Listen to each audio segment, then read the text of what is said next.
So now that we have talked about the Horites, how can we relate that to the Bible? What does the Bible has to do with the first intermediate period? A very important role here plays Abraham.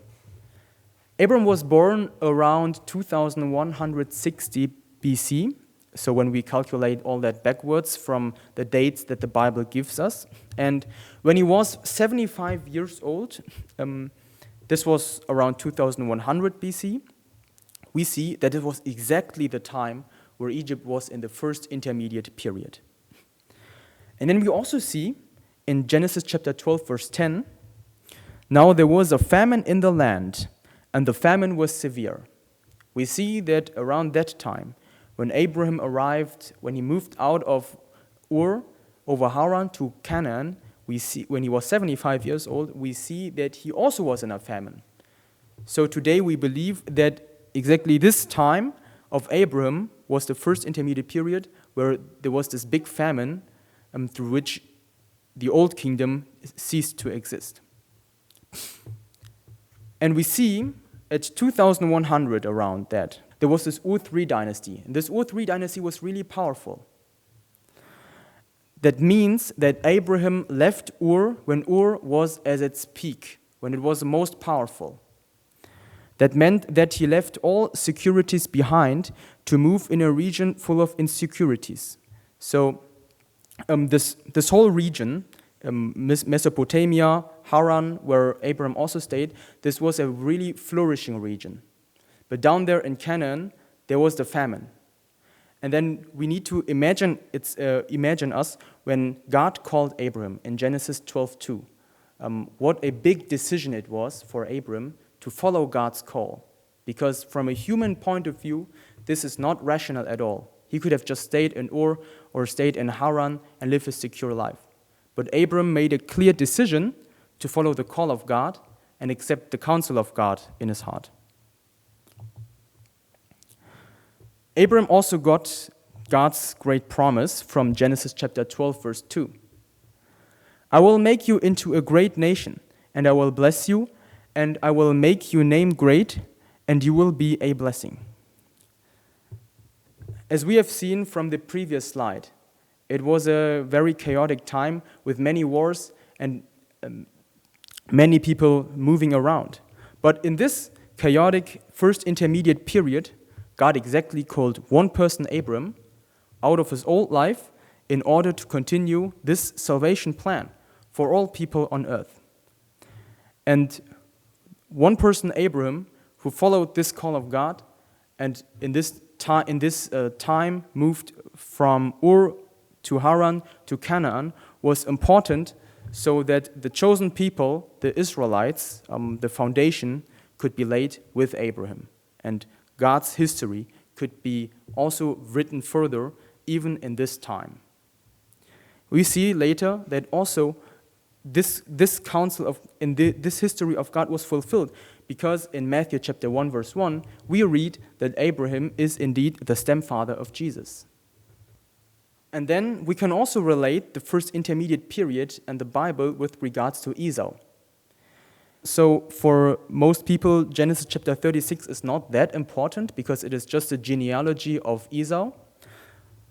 But then we read there, these were the sons of Seir the Horite who were living in the region. These were the Horite chiefs according to their divisions in the land of Seir. And we also read that Esau and his descendants moved to this land of Seir and lived there, and they became the Edomites.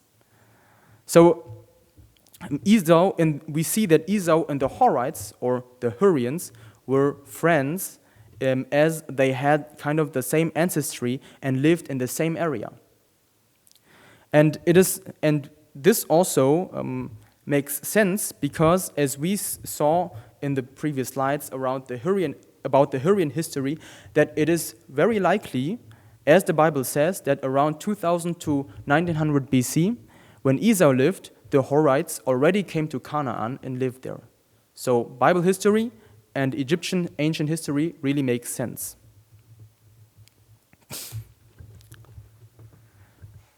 Now, finishing the first intermediate period, we get to the unification of Egypt, beginning from the 11th dynasty of Thebes. And there's one important king that is important to mention, and this is Mentuhotep II. He's the unifier of Egypt because from Thebes, he conquers this Heracleopolis, so he conquers the 9th and the 10th dynasty, and makes Thebes the new capital of this whole unified kingdom.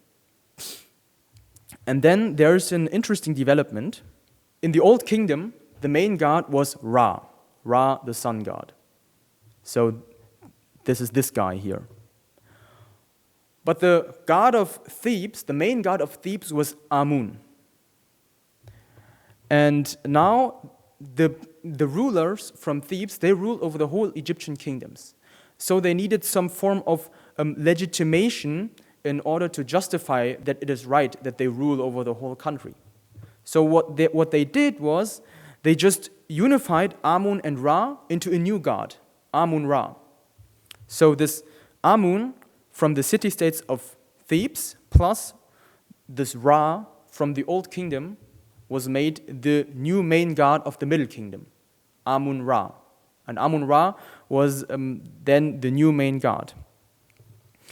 So this shows the godly legitimation of the existence of the newly formed Middle Kingdom, and this also shows the importance of state going always together with religion, because this new god from the Egyptian religion justifies the rule of the kings from Thebes over the whole of Egypt as a political state.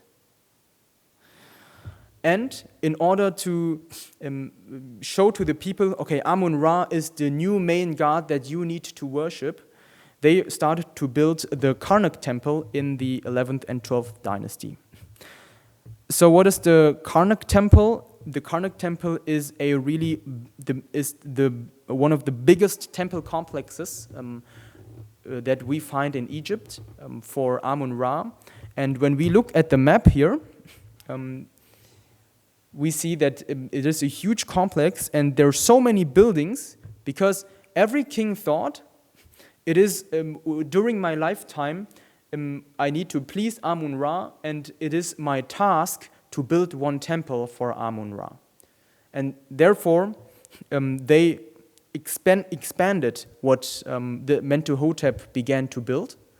So we can see, when we can zoom in, then we see here all the 7th, 8th, 9th pylon. Each of these pylons was, we can also see this in the ruins today. Each of those was built by another pharaoh, by the descending pharaohs.